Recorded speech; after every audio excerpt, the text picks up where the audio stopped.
Welcome. I'm Loving Life Podcast with A&T Mechanical Heat and Air Generac. Wow. Nailed it. And plumbing. We have the best, the one and only Jessica.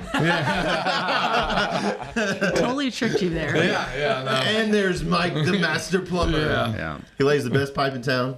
Yep, try to. Loving Life Podcast. And Thank I'm you Jesse both for Jr. coming in. Thank you. Yeah. So Tim went the other route. He's Jesse trying Jr. You to can call me represent Jesse Jesse. You know, Yep. But why Goals. are you saying that? That's what Victor said. Jesse Jr. Yeah, No, it's just a shirt. But it's a shirt. Yeah. You gotta It's a give the shirt. story I have the behind it. slacks and everything, and I got the white shirt that your dad wears every day. Yeah, even the color. I you know? have the watch on today, not the Rolex, but the regular watch. So the backstory is my dad, he always wore pleated pants, long sleeve shirts, and starch. So when we were little, my dad would get his shirt ironed from my mom, and he would get it on, and my mom would have to buckle the pants to make sure there's no seams and stuff. Really? Yeah, like to the T. It's that intense. Oh, yeah. he- He's very particular. If you ever see him now, he really makes sure that his Yeah. shirt's tucked in. You should practice that too. You really need to I'll practice work up to that. Yeah. I'll make sure I get it pressed with the Swiss cleaner. Oh, yeah, no. Yes. But I'm just saying, like, that's the level he always brought in the A&T Mechanical. He wanted to present himself, even if because he went through the story of trying to get money, right? So, like, back in the day, he tried to get a loan, and he dressed up normal. As soon as he put a suit on, everybody's like, "Oh yeah, let me give you some money." And it's just the reality of things, this perception of what you bring to the table. If you dress, Mike always dresses up nice. I was like, they usually pay me to take it off. You know?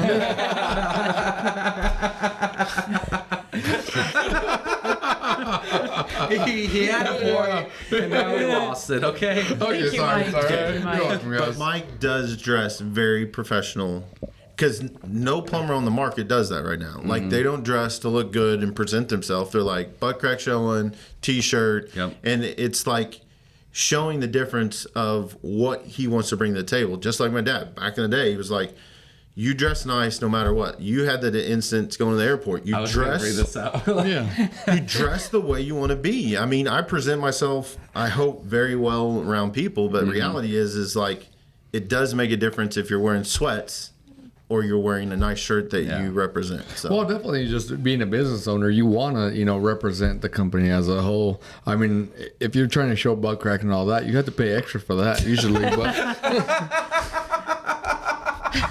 I knew it was coming. There's no way you could keep it together for over 3 seconds. No way. Well, Should have known. yeah, no. You started off so good. Oh yeah, no, it was great. It was great.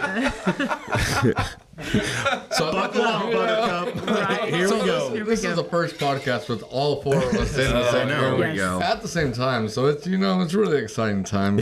At least for me, it is. He's like, I got nothing to lose. I'm just living it up. Let's go. Well, I think like also whenever you go into like a job interview, it's always shocking to me whenever they're wearing shorts and like a tank top. Like, did you just come out of the pool or like what's happening? And they come, well, like you said, level up. Like Oh, yeah. look like you really want the job. And unfortunately, some of those guys that have like journeyman license and stuff, that's how they come in. And you're like, why didn't you wear something nice? You know? Right. Well, I mean, back when we, even when I got started, we showed up. If you really wanted a job, you showed up at 7 o'clock. You showed up at the time that everybody was leaving the shop or everybody was getting there. You showed up ready to work. And if the boss didn't jump, throw you on the truck, then you were doing something else wrong. But for the most part, growing up in the trades, you showed up at the time everyone else showed up. You found out what time everybody showed up. You showed up ready to work. Your tools already in hand. And you're just pretty much, and they threw you on a truck. Right. Because if you're ready at that time without an interview, I mean, and what I came in, that gave you that leeway of getting on the truck, and they figuring out if you're worth your weight, basically. Yeah. Well, and now we've changed the way that we interview people, right? Like we go out there and we allow them to be out in the field for the day and just kind of see how they do work, because so many times do they come to the interview and they're like, man, I can do everything and I know everything. And you're like, then the guys come back and be like, why did you hire him? He doesn't know anything. So that's really been helpful, I think. Nothing. No, I was going to Nothing. say, it seems like the blue collar guys are also the most full of it too when it comes to, oh, I've done this, and it's like, oh, you done commercial? We'll kind of find out they were like on the job site, just standing around, basically didn't actually have the knowledge. Or, the other thing is like, well, like Mike and them, they just have a different way of doing things, and it's like, no, you mean the right way? It's like, yeah, what's the right way or the wrong way? But it's like, There's only one way. yeah. We don't zip tie hangers. Yeah. Well, there's just so much things to it, which, I mean, there's different ways of doing it, but we were taught by the same person. So, most, me and Manny's the one that runs my commercial department. And so with him, we were taught by the same person. So we can sit here and we can talk about the same thing and know exactly what we're talking about. But bringing other people into the conversation or even trying to tell them how to do things, it's difficult because we're not used to telling people that don't know how to do a certain thing. We're kind of on the job training and we're trained by the same person. So it's difficult to sit back and trying to educate, but at the same time not being on the job side as well. But I think you've done well with it. That's why our plumbing side has grown tremendously. But reality is we do commercial side. Commercial side is a little bit different than any side of it all, because usually you have a general contractor there, but A&T mechanical focuses on the residential side. So 90% of what we do, or let's say 80% of what we do, is we want to hold our guys accountable for looking nice. Now, Jessica, for your instance, you went from different jobs and to be in this business as a lady. How do you think that is, as in dressing? Because you're not well, she did dress up in heels, but Yeah. to go sell I did stuff. see her. She went up Penn Square Mall, the roof, on the ladder. I'm scared, and she's in heels. Like, it blew my mind. Completely blew my mind. But you know what I'm saying? Like, you're not dressed in a mini skirt. You're not doing Right. that. You're dressing professional. But what's that line? Because you wear jeans, you can wear slacks.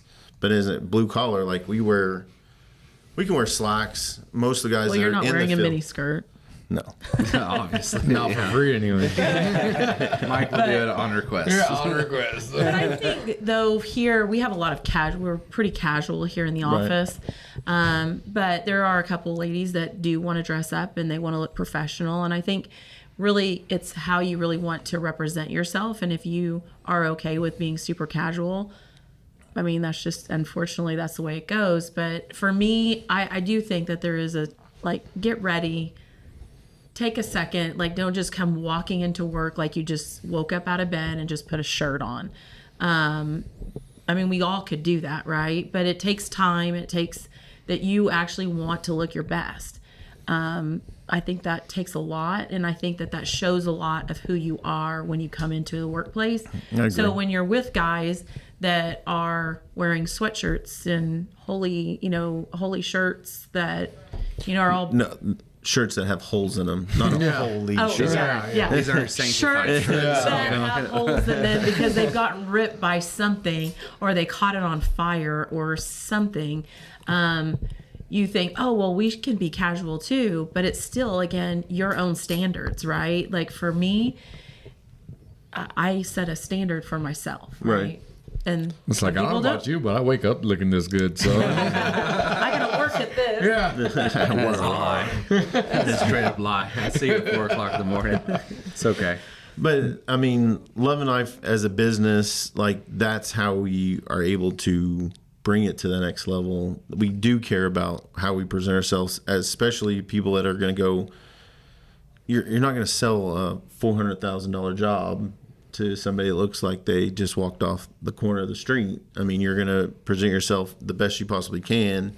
And knowledge always helps, but people, the first 3 seconds I have with you is going to determine if you're willing to do business with me. And all I have to do is, I hope that I can present myself first and try to drop all your walls after that. And that's what's the hard part about even selling, in general. But I mean, I think even like at the home and garden show, right? Like there is a certain way that we do dress as we go out there. Because if we didn't look like knew what we were doing, and we were wearing like gym shorts and, just don't look at professional, I don't know that people would stop at our booth. They just like, oh gosh, what's going on? But I think we really try to put ourselves out there to make ourselves look professional. We know what we're talking about. We always have educated people out there to answer those questions that are tough. And then also just people that are genuinely good to other people, right? Well, talking about that, we actually have the state fair coming up. First year ever to be on it. It's going to be 11 days. We're going to be at the 11 Bennett days. Center, 10 by 10 little booth. Probably had 2 to 3 people there, so it should be a good time. It'll be a very interesting learning. So I'll be there on the weekends and on the nights. So if you guys want to, keep me company, just feel right. Yeah, just come by. I'll be there. I'm actually kind of nervous about it. Yeah. That's a lot of time. So we're always A&T's always used to doing the short 3 days and grinding it out because we hold ourselves to another standard than everybody else. Is like, we don't have chairs, we don't do that, but like this is a whole nother animal from 8 to 8. I mean, we're gonna have It's to like have We're gonna activity have the to have whole chairs. time. yeah. It's like, hey, come here, come get this balloon, come get this or whatever, and it's like, I think for 3 days you can go pretty much activity the whole time, but I mean, I don't know about you guys, but I'm exhausted after the 3 days. Oh, yeah. Like I'm going to Mentally work on drained. Monday. It's okay, That's yeah. crazy. Monday is rough. It's like, it's okay, Tim. We're just built different. Sorry, I'm the only one that feels that way. Okay. No, I'm with you, Tim. I'm Okay, with you. thank you. I At least agree. Jessica's honest. Okay. it's a lot, but it Well, is the going to be amount of exciting. no's and stuff that you have to Yeah. you have to be okay with the no. Like, hey, no, I don't want to talk to you. I already got my heat and air serviced, or I already got this, I already Yeah. got that. What really helps me is being rejected all my life. So it's just, really helps. It really helps. Just, I'm used to it. I'm just used to it. You thank your family for that. right? Yeah. I think my family, ex-girlfriends, wannabe girlfriends, just anything, just everyone in particular. So if you guys are listening, thank you guys. You guys really made me the man You're I am really today. advancing. This is dedicated to Yeah, it's like, here we go. This bunch for you, okay? Oh my gosh. We have no idea where this is going right now. I have no control over this podcast. Like, Exciting. So it's been a derailment, guys. So I just want to, That's all Mike does. He just derails at this point. It's fine. So back to the home. I think Mike has definitely brought it. Yeah.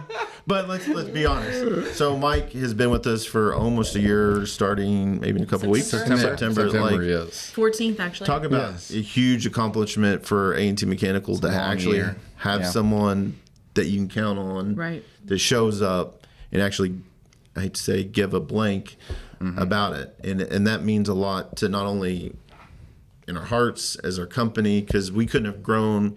I mean, we were kind of talking about it the other day, like how much we grown with you. I mean, we had some plumbers, which were great, but now we have a commercial side, we have excavators, we have residential side. There's just so much more added value to our company because you've actually put your heart into it. Because like everybody in this room right now actually cares about not only their customer, our employees, and that's why we're better. Yeah. Oh yeah. So, thanks for the year, bro. Thank you, man. Yeah. It was always nice to actually have someone that actually wants me after a year. Usually the year is the max, right? Usually a year. Usually by this We time, haven't made it there yet. Yeah, so we're almost there. Still a couple days behind, right? I keep pushing the envelope, but Somehow it still happens. I don't know. yeah, just a little bit, but Mike is like the monkey wrench in your plans, Yeah, like all the time. That's what he is. That's what he's good for. But that's why we're always different. Is like we're not for A&T Mechanical. We think outside the box. Like, why are we different? Because that's who we've been. We've always tried to be someone different that they can remember. And Mike, for the plumbing side, everybody remembers. memorable. Yeah. Right. Yes. And then for us, like HVAC side, same thing. Me and her always stood on air conditioners or stood on trucks or do something dumb. Hey, what about Dad lifting up the air conditioner? That Right. was crazy. I mean, just Wait, what? I haven't seen. you haven't this. seen that picture? No. I have a picture of him holding it. Oh, But okay. anyway, I need that. I need that photo. but just something different to people to look at and be like, oh, what are they doing? And that's why I think we've always been in business for 46 years is like, he's brought us up to that level, and to have him step in and not even skip a beat, it's been a blessing hand in. Yeah, for sure. But also, we really do try to take care of our employees to make sure that they stay too. I mean, Right. That's what gets you where you need to go. It makes you sure you take care of the customers. Because if you do that, then life is good. I think the biggest question I always have to try to figure out is how to make HVAC sexy, right? It's pretty much the big question, because You know that? no one really cares about their air conditioner unless it goes out. That's the honest truth. I never looked at mine for 3 years when I had my home. Had no idea the condenser had to be, kept up and cleaned. Had zero idea. Mike still doesn't, but he's a I plumber, so washed that's it okay. this year. Did you wash it I earlier? washed it for him. Oh yeah, he washed me down real good. Yeah, His house but is cooling. It's like, He but just no has one, holes in his no ceiling. one really Yeah. cares though. No one cares unless it goes out. Oh yeah. And it's like, how do we keep HVAC relevant year round, even though it's not super hot or super cold? That's the question always. So it's like, we have dancing. We But do you goofy also stuff try on to commercials. you do try to be very sexy on the air conditioners. You put your poses on. pose, yeah. Oh yeah, no, on the top of the Generac, which whoever got that one, we apologize for the dents. Because it caved in. Yes, it caved in, but Okay. we ordered a new lid, but it's okay. That was the box. Sir. Yeah, yeah, okay, It's just okay. fine. There is a bracket around it that keeps it guarded. So what he just said is not true Not at actually all. true. Okay. Yeah. If you haven't noticed, I do say a little jokey joke once in a while, but it's to keep everything lively. It's more like all the time. Yeah, all the time, and that's okay. That's okay. Well, for me, that's okay. Everyone else, I'm not sure. Yeah. I think we're all still shocked. Oh yeah, yeah. Sometimes. Sometimes. There's a lot We of do shock get- value. You know, with Mike. after a year, you expect people not to be surprised at the things that come out of my mouth, but There's a surprise there all the time. oh yeah, every time. So It never gets boring. Yeah. That's what it comes down to. I like to think that I'm not boring. So if that's one thing in my career, I have not been as boring. Misinterpreted, but maybe. Yeah, but never boring. But never boring. He's like, I'm good with Misled. So I'm okay with that. Yeah. You haven't been boring ever since I've known you. No. It's always been a wild ride. Yeah. No. For sure. Well, at the end of the day, I'm super happy that you're here. Now, Tim, on the other hand, let's talk about this guy. It's going on 3 years. It's kind of getting old So- at this point. Yeah, I know. Your reality is like you knew him before that. You got him to be involved, and that relationship that y'all bonded, right, was super huge for. I'm gonna go back to A&T. It was awesome because if y'all never met, we wouldn't know the true potential that he had. How is it for you, for him being here a year? How does that make you? I feel so responsible for him every single day. Oh yeah. So anything that he does, I Yeah. feel personally responsible So for just this. know that if I, offend anybody outside of here, just know it's Tim's fault. He is his brother's keeper. Let's put it that way. Anything he does, anything publicly, whatever, I feel personally responsible for his actions. So That's not true, but it is true. maybe. It's completely true. He signed up for all this. I try to keep the bumpers on, and kind of keep it going. Because I told him he's like, what do you call that? Tasmanian devil, So I know he's going to spin around and act crazy, but at least we can keep in the lane. That's all Yeah, I'm trying to do. Right. But how does it feel to have somebody it's that great. good of a friend to be Yeah, here it's for a great. year? My biggest thing with him is I want to make sure he was in a spot where I always see it as whenever it's like creative people. So like Andre, for example, I never want creative people to feel like they're in a cage, right? So I imagine a bird, a little parakeet or something like that gets put into a cage and is allowed to sing the song. But what would that song sound like if they were outside the cage, And maybe if they're put in a position to where they're actually allowed to be their brightest, what magic could really Right. happen, because you hear a lot about, and even in my experience too, just with my background, I always felt like I was put into a box. And you remember my first year here when we talked about jobs, bigger jobs I was trying to get in, and you felt guilty for saying, hey, like we can't handle that yet. Right. Because I always said I never want to feel like I'm put into a box. I agree. It's like unlimited potential. Right. Like let me figure out what that growth is going to be. Just let me go. So that's kind of like with how I think of Mike. It's like just let him go there's gonna be a couple derailments here and there, but overall it's gonna be awesome. Yeah. You know, so But that's I kind think of how I that's see the it. hardest thing about actually letting somebody just go is like, well, where are they gonna go, Yeah. right? Like, and you get nervous about that. I think owning your business and knowing the direction that you feel that you need to go and allowing that person to do that, because there are special people that you can allow that, and then there's some people you're like, no, Yeah. we're not doing that. You're gonna have to make sure that you clear that with me before you can do that. But I think at your point of being like an artist, I think that's huge because, I mean, I consider our mom being very artist things, but what she does is if you ask her to do something, she's going to say, well, what do you want? Right? Once you start doing that, then she's going to create exactly what you told her to do. No longer is it a free thing for her to be open, to be Yeah. able, because she can make some Express, amazing yeah. things, but you have to kind of give her maybe a little direction, Yeah. but still allow her. So I think that's right. There's just not a lot of people that you can do that with, right? And even like a technician, right? You send a technician, you're like, good luck, right? Well, they need more direction than that, Yeah. right? Because they actually don't know where to even start, right? So, and I think even like some of our other employees that work here, there's so much that you can give them. But in your position, I think we were able to let you do that because you have a great position to be super creative with that. There's only a couple times Joe's got mad at me for random videos, but other than that, What? it's fine. When? There are some. This is a while ago. We Yeah. had the one. We did delete a couple. Yeah, per there's se. some OF ones that you got to delete, but you know. Yeah, there was the York one. Do you remember that?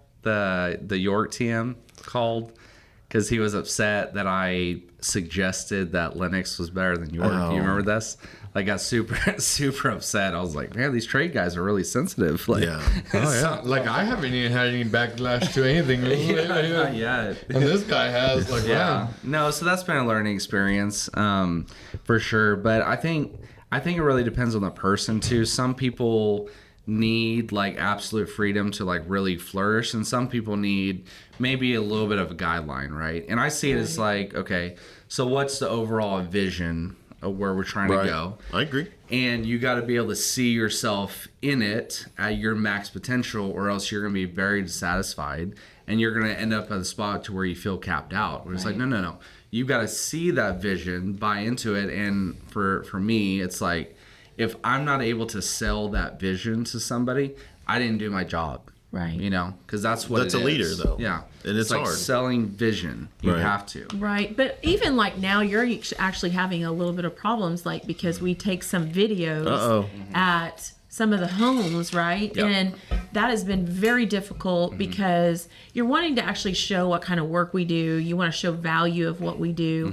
And then our customers are like, you can't do that. So, like, what do you see yourself like doing in the future, I guess, to make sure that, you know, you get the same content? I think it's because like people, so I kind of say this all the time in the networking thing. People view A&T now as like a big player, right? And I always envision it as A&T is a 300-pound gorilla swinging at 800 pounds, right? People see A&T Mechanical as something, but it's really not. It's actually small. It's actually Yeah. really close knit. But the way we kind of market ourselves and make ourselves appear, we're a lot bigger than what we are. So people, I think, are less cool with.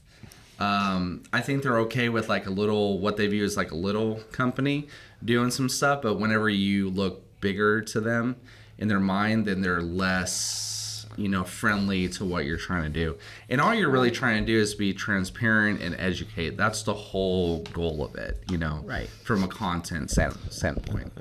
Now I'm Don't even ask. Don't even ask. It's like We don't need to know. sounds like my love life, you know. So we actually had a customer come in today and said, I personally put into his system. Mm-hmm. He lives up the street. I mean, his office is up the street. Known him forever. And he said, well, y'all are probably too big for me now. Right. And in my mind, how did you get to that? Yeah. Because you see that we have more trucks. You see us because we advertise. He's like, well, you advertise all the time. Yeah, because I have Linux that pays me to advertise. It's not like we're just like, here, have some money and advertise. It's Right. like we are so precise, and I mean, we're not even hitting the scratch of where we want to actually potentially advertise at. Because we're too small. It's not like we're funneling cash in the back. Right. We're buying excavators. We bought a forklift. I mean, and he just sees that we have all this stuff. Yeah. Oh, we have new trucks. Well, half of our trucks quit or they got in wrecks or whatever. Yeah. They don't understand that. They just see new. And I'm like, well, it's not new. It's like, But I mean, we're still here. we even had a customer that called me one time and was like, "Hey, I don't want to use you because you advertise too much." And I was like, "Well, I'd hate for you to miss out on this opportunity." I said, "My dad's owned the business for over 45 years and we do really great work." So I said, "You know what? I'd like to just come to your house personally and I would like to do an AC tune-up for free." Because I want you to have the experience of us doing a great job, because I don't know, everybody thinks we're big because of our advertising, Yeah.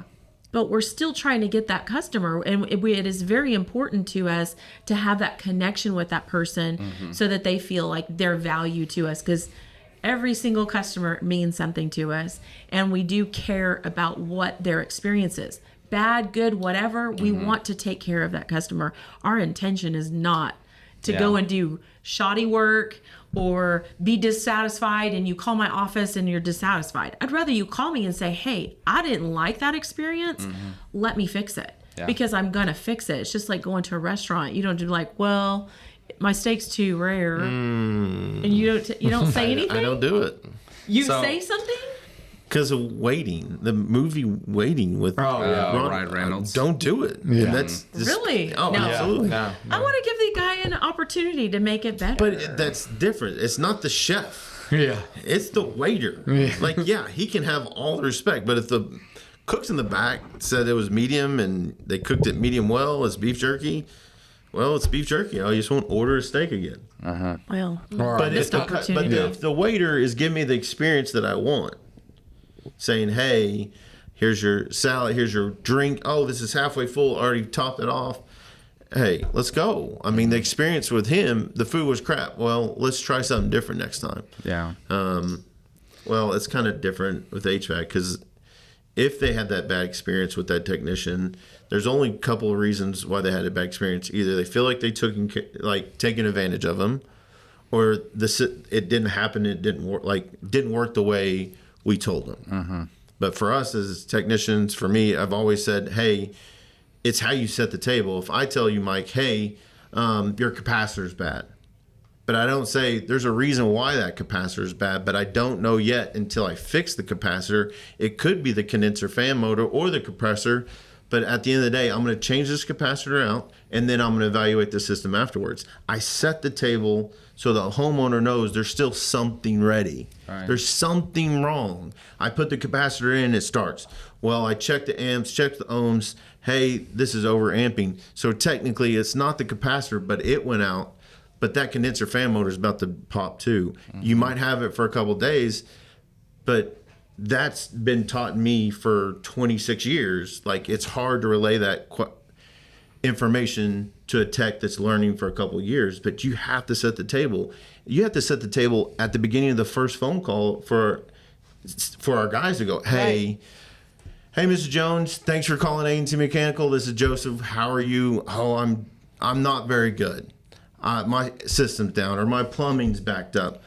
"Oh man, I hate that for you. But guess what? I have the best technician coming out.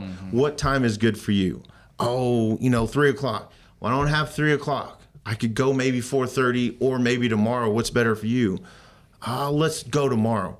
"Perfect. I have a better guy coming out on that time to make sure your experience great. But guess what? When he gets there, make sure everything's out of the way so he can get there quick and maybe get everything solved." But you're setting the table before they even experience that. But it's hard to teach that to people that are just beginning. And that's the thing for A&T. We are trying to get out. But that's how you bring that experience better. Because if we're back at the restaurant and the guy's like, "Hey, the cook doesn't do very good at the steaks, but man, this chicken fried steak is amazing." Like, bro, all right, let's get that chicken fried steak. Yeah. Let's try that one instead of going after the steak that I wanted. Hey, that experience is a whole lot better for me as a company or. Well, and that's the difficult with like plumbing, because no one's ever happy to see a plumber. Like, I have yet to experience where, oh, come in, like, we're so excited. Usually, literally is a fan, and you're pretty much stuck with a big issue, and you got stuff coming up everywhere. You're not happy to see anybody at that point. You're just, you're frustrated with everything, and so that's where we had to try and, solve this situation, but at the same time, there's only so much you can see even with our cameras. If it's stopped up, we can, there's only limited stuff that we can do to actually see what's down there. So it's difficult to explain to a customer, oh, this is what's wrong with your pipe. When, our cameras, we put them down there, we see so much, and then we have to tell you we have to dig it up. Well, that almost seems sometimes like an oversell, because it's like, well, our other, they were working pretty fine. It's like, well, maybe they weren't, and because of roots and because of this other issue, it's been accumulating so far, and the water's been passing by, but the solids stay behind. And so it's difficult to, relay that to a customer without sounding like a salesman, But I mean, even the experience that I had water like coming down from my upstairs, like all over. And what was really good is that we were able to like clean it up. That was like just turn the water off, right? We didn't even know how to turn off the water, and you were there to turn the water off, and then just like being able to have a dry vac and getting in there and like really clean it up. Hey, plug that valve real quick. Yeah. The Residio L5 There you go. shut off valve. There That's we what we go. need. It's like I did that she on had purpose. water coming out of her electrical socket, so she didn't know whether to call a plumber first or electrician. So here we are. Yeah. But it was a good experience. But I was so frustrated, Yeah. right? Like to be like, oh my gosh, what am I going to do? Like now I see water coming out of my electricity. Is that going to electrocute me as I'm walking through a pile of water? But if the same instance, if you didn't own a company and you're in that panic, hey, I have water coming everywhere, and the person answers the phone and says, hey, I got a technician, they're going to be on the way, but do you have a shutoff in your house? Do you have XYZ? Shut that off. We will get there as soon as possible, and we will make sure everything's tip-top shape, cleaning it out, taking care of it, and setting that table before we go, because that when you come out, plumbers come out, they're like, hey, I'm here to stop that leak, because they prepped that situation. Then that experience changes for the guy that's actually doing it to the one that's actually the homeowner's actually feeling, oh, they're here for me. But it's just all about just a couple words that changes that will change the dynamic of everything. It's crazy. The other I think one big benefit we have too is the fact that we do free estimates, right? I know in HVAC it's pretty common to do free estimates, but in plumbing it's not super common. So I'm talking to a lady today, older lady. She's trying to get grants from the city to fix the plumbing in her home, but she needs 3 separate bids, right? This lady is fixed income, has no money, but we're the only ones so far that she's contacted that actually gives free estimates. So she's like, okay, this old lady has no means to pay for an estimate to begin with. She calls somebody else and they're like, well, it's going to be $600 for us to go out there and do an estimate. That blows my mind. Like I heard this today and then I'm like, oh, shoot. Okay. We got to try to help, this situation out as much as we can. Right. That's a major difference. And I don't think a lot of people actually realize that, that's something that's super important. Did you do free estimates before too? Yeah. You're on your own? Yeah, I did them by my, So what was like your intent of that? If it's super common to not give free estimates? Well, because, especially as a smaller business owner, and when I say small, like when I first started, I started off by myself. So the whole process of it is, I remember, because when I started doing this, it was helping family, helping friends, helping people that didn't have a lot of money, but I had the experience. So that's where I really started. And I started just doing it as a favor. Like, hey, my plumbing's bad. I can't afford this. Can you come over? And at first they used to pay me with food. And that's why, I gained weight. But they had me over all the time. Right. And that's where you start learning, and starting from a smaller point of view. I did it more on I worked for a commercial company. And I did it more as just favors. I didn't do it as I was running for a company. And so I was, my one of my bosses at the time allowed me to do it because it didn't interfere with his line of work. It didn't interfere with his pocket. So we were able to go out, and he didn't care if we did like smaller jobs and help people out. And I think that just kind of kept through me through the ages of trying to help people out.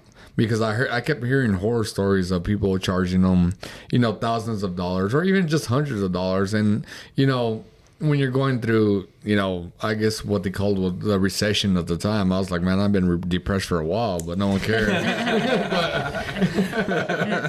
and actually being able to help these people out. And like some people just, like they fed us. And I'll talk to him all the time. For me, food is that one thing because it's people's time. It's people's love that they pour into this where I can't go and buy this stuff. But, and that just kind of kept with me through the ages. So that's what we're still trying to implement, to this day. Right. But do you think, like, I can only, I don't know because we haven't ever charged for that, right? But I can only think that you're going into somebody's home, water's coming down, I want a bid. Yeah. No, I want you to fix it, right? yeah. And so I think that's why maybe that they want to say that they charge for it. Maybe I don't know, but I would think it's an instant like, oh, I'm gonna have to put a camera down there to find out, right? So that's gonna cost you money, that kind of thing. I would think that's why you're having to use money on the bid. Well, but there's a lot to that because if your sewer's backed up, and they know the sewer's backed up, you're like, hey, it's going to cost you for me to unclog this. Now, the camera, we can camera it and actually figure out what's wrong with it. That's a $10,000 camera. Either you're going to have it on deck that you've paid a lot of money on that you're trying to come out of that, or you're renting it for another $150. Mm-hmm. So either way, you're in the hole to start out with the camera. Mm-hmm. Now, you pay, $15,000 for the actual snake? Yeah. So you're already negative in the hole. You could go rent it, and you're going to say it's for free. But at the end of this day, it's like, man, as one truck, one guy, I mean, you're already $30,000 in the hole. How are you going to come out of it? Yeah, hey, I got to charge $95 to show up. Okay, but I've already spent so much, and I'm trying to get out of the hole. I can't even pay for gas to get me there. You know what I'm saying? Mm-hmm. And it's a fine line. Oh, yeah. But for us, like, we're in a situation now. We'll give free cameras because the sewer line's like $190, right? We unclog it, but I'll give a free sewer line all day because most likely roots are in it. We're going to turn that invoice into a new sewer because you're either unclogging it because of roots or it's collapsed or it's and that's the thing about it, especially with you have roots and you have all this stuff. I mean, we can sit there and we can charge you all day long, but we rather get to the issue of what you're having, go through there and show you exactly what it is that is causing the issue. And it's not really an upsell for us because if we're trying to do it that way, we just charge you for every time to go and snake it out every time and charge it every time. We rather just get rid of this problem, be able to give you a warranty on what it is, and even providing 5-year warranties now with adding gravel and really bedding it in to making sure that we give you the best product possible, and at a slight upcharge on it because it is gravel. But if we give you a 5-year warranty, I mean, you'd be crazy not to if that's for your forever home, or just even if it's an investment of yours that you're trying to make sure that you have in 5-10 years, because we're going to give you that 5-year warranty. But guess what? In 10 years, that sewer line is going to look exactly the same. I mean, I learned that whenever I was doing sewer mains for the city. And when we went back and we'd have to scope certain lines, and guess what? Whenever we dug them up, they looked exactly the same way as the day we put them in. Right. And that's knowing your value. It's hard to know that hey, but it's harder as a one truck guy not to do that. Like you said, like you were doing it for food because that at least, I mean, you have 4 kids. They had to eat, right? The food did go to the kids. Yeah, the food did go to the kids. I'm just saying, like, They are still living. Yeah, you know? they're still there. I mean, They're barely hanging on. yeah, no. I'm just saying, like, that's a part of being a business as an owner. You have to weigh those odds, and at the end of the day, like, we're trying to make everyone happy, but we still have to run a business. I mean, we have around, let's say, 49 people that work here, and that's a lot of families to feed. Yeah, but you know what's great about, and just coming over here and people ask me have asked me throughout the whole time of, if you were so good at, if your business is growing so good, why would you, go work for someone like A&T? And it's really simple when I tell people. It's having just the almost like a family, stepping into a family, when I was doing it by myself, and actually stepping into a family that actually cares about their customers, about their employees, about just everyone in general. And then we have people that were like, know your worth and know what, and charge more. It's like, well, it's not about charging more. It's being able to give a certain amount, give the people more than what they're expecting. Right. And that's really, I think that's where, in business, a lot of people, you start seeing those dollars move in, or they're not moving in fast enough, and you think, well, if I charge more here and here. And I think that's the great thing on what you guys allow me to do, is still make money, still provide affordable service and the right service that they need without breaking their bank, because larger companies have to charge larger amount of money. And that's the great thing, even with as much as as much, like you said earlier, how we're, we have commercials, we have all this, but we're still able to provide affordable prices to everybody. And still remember, at the end of the day, not everybody is loaded. We're trying to help out the whole table. We're not just trying to help out the people on the higher end. And it's for me, it's remembering where we come from, where it's the lower end. And just because we move up in life doesn't mean we get to charge more. Right. We get to charge what's fair, and also still allow us to help the people out there. Give this man a Best speech. Best At the end of the day, We are not a nonprofit. though. Yeah, we are not a nonprofit. at the end of the day, love and life is a pleasure seeing all y'all. Yes. Thank you all for coming. fun. I'm gonna do the Gen Z hard. Okay, thing. we're Is gonna that go what the it regular. is? Oh, Yeah. You don't want to know. Thanks for always, y'all guys being a pleasure.